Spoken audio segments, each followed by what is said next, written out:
உங்களுடைய சிறப்பான உழைப்பின் காரணமாக ஒரு மன நிறைவை நான் பெற்றிருக்கின்றேன். அதிமுகவுடைய தலைவர்களும் நிர்வாகிகளும் தொண்டர்களும் அம்மா அவர்களுடைய அறிவிப்பையும் உத்தரவையும் ஏற்று இந்த தொகுதியிலே மிக சிறப்பாக ஒன்றுபட்டு பணியாற்றி எதிர் முகாம்களை திணறடித்திருக்கிறார்கள் என்பதுதான் உண்மை. எதிர் முகாமுக்கு என்ன செய்வதென்றே தெரியவில்லை, எந்த வாக்குறுதியை கொடுப்பது என்று தெரியவில்லை, எதை சொல்லி வாக்கு சேகரிப்பது என்று தெரியவில்லை. ஆனால் நாம் தெளிவான செயல் திட்டங்களோடு வரையறைகளை அறிவித்துவிட்டு மக்களை சந்தித்திருக்கின்றோம். அந்த வாக்குறுதிகளிலே சிலவற்றை மட்டும் கூறிவிட்டு என்னுடைய பரப்புரையை நிறைவு செய்ய விரும்புகின்றேன். 100 வாக்குறுதிகளை மொத்தமாக தொகுத்து வாசிக்கவும் யோசிக்கவும் என்ற தலைப்பிலே நாகப்பட்டினம் தொகுதி வாக்காளர்களுக்கு நாங்கள் வாக்குறுதிகளை வழங்கியிருக்கின்றோம்.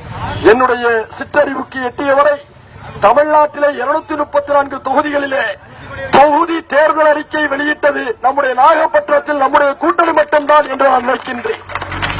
அந்த வாக்குறுதியில மிக முக்கியமானது நம்முடைய நாகப்பட்டினத்திலே மீண்டும் அதிமுகவுடைய ஆட்சி அமைந்தவுடன் முதலமைச்சர் அம்மா அவர்களும் கேட்டுப்பட்டு ஒரு அரசு மருத்துவக் கல்லூரி உருவாக பாடுபடுவேன், முயற்சி எடுப்பேன் என்பதை தெரிவித்துக் கொள்கின்றேன்.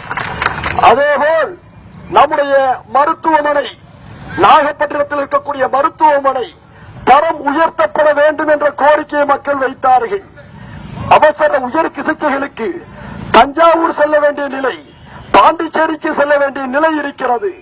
ஏழை எளிய மக்களுக்கு, மிக ஆபத்தான நிலையிலே பாதிப்படைந்த மக்களுக்கு உயர் சிகிச்சை உடனே தேவை என்று சொன்னால் உயர் மருத்துவ கருவிகளோடு இங்கு மருத்துவமனை தரம் உயர்த்தப்பட வேண்டும் என்று கேட்டுக் கொண்டார்கள். அதன் அடிப்படையிலே நாங்கள் வெற்றி பெற்று எங்களுடைய அதிமுக ஆட்சி அமைகின்ற பொழுது நாங்கள் இங்கே அரசு மருத்துவமனையை தனியார் மருத்துவமனைக்கு நிகராக தரம் உயர்த்துவோம் என்ற வாக்குறுதியையும் தருகிறோம்.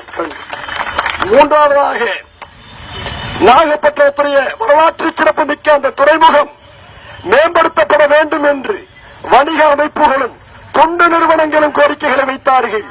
காரணம் என்னவென்று சொன்னால், பாரம்பரியமிக்க வரலாற்று சிறப்பு மிக்க நம்முடைய நாகப்பட்டினம் துறைமுகம் மேம்படுத்தப்படுமேயானால் அதை மையமாக வைத்து ஆயிரக்கணக்கான வேலைவாய்ப்புகள் உருவாகும். நேரடியாகவும் மறைமுகமாகவும் ஆயிரக்கணக்கான வேலைவாய்ப்புகள் உருவாகும். ஏற்றுமதி இறக்குமதி தொழில் பெருகும். ரியல் எஸ்டேட் துறை வளர்ச்சியுறும்.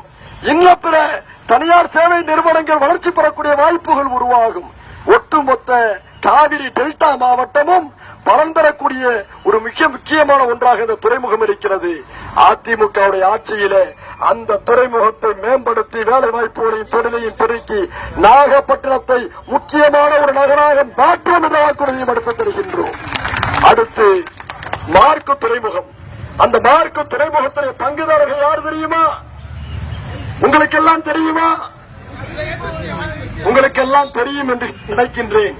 கனியையும் ஒளியையும் தன்னகத்தை கொண்டவர்கள் மார்க்க துறைமுகத்திலே பங்குதாரராக இருந்து கொண்டிருக்கிறார்கள். நிலக்கரக்கு இறக்குமதி செய்யப்படுகின்ற பொழுது அதை துண்டினால் போர்த்திதான், போர்வையால் போர்த்திதான் இறக்குமதி செய்யப்பட வேண்டும் என்று விதிமுறை கூறுகிறது.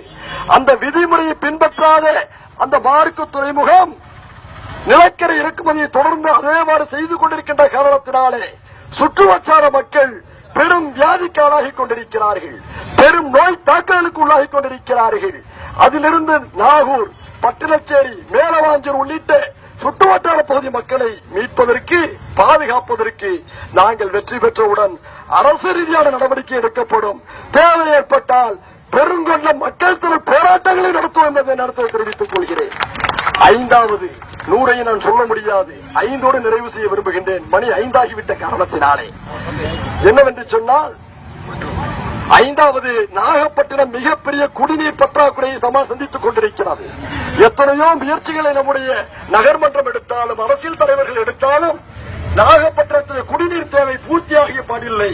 இதற்கு நிரந்தர தீர்வு காணும் வகையிலே நாகூருக்கும் காரைக்காலுக்கும் இடையிலே இருக்கக்கூடிய பனங்குடி ஏரி தூர்வாரப்பட்டு நாகப்பட்டினம், கீழ்வேலூர், வேளாண் உள்ளிட்ட தொகுதி மக்களுடைய குடிநீர் தேவையை நாங்கள் பூர்த்தி செய்யும் நடவடிக்கை எடுப்போம் என்று தெரிவித்துக் கொண்டு, தொண்டை கட்டலாம், எங்களுடைய தொண்டு ஒரு காலத்திலும் நிற்காது என்பதை கூறிக்கொண்டு, நாளை நமது 40 நமது என்பதையும் தெரிவித்துக் கொண்டு, கொந்தளிப்பான நாளை நமது தமிழ்நாடு நமது, நமது நாகையும் நமது என்பதை தெரிவித்துக் கொண்டு, கொந்தளிப்பான கடல் தான் மிகச்சிறந்த மாலுமிகளை உருவாக்கும்.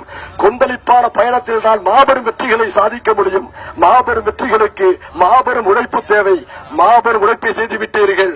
19ஆம் தேதி மாபெரும் வெற்றியை கொண்டாடுவதற்கு எல்லோரும் தயாராகுங்கள், தயாராகுங்கள், தயாராகுங்கள் என்று கூறி விடைபெறுகிறேன். நன்றி, நன்றி, நன்றி.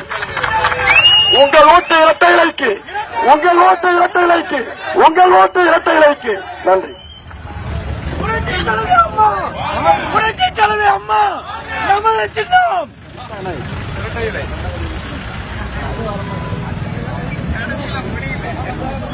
என்னண்ணா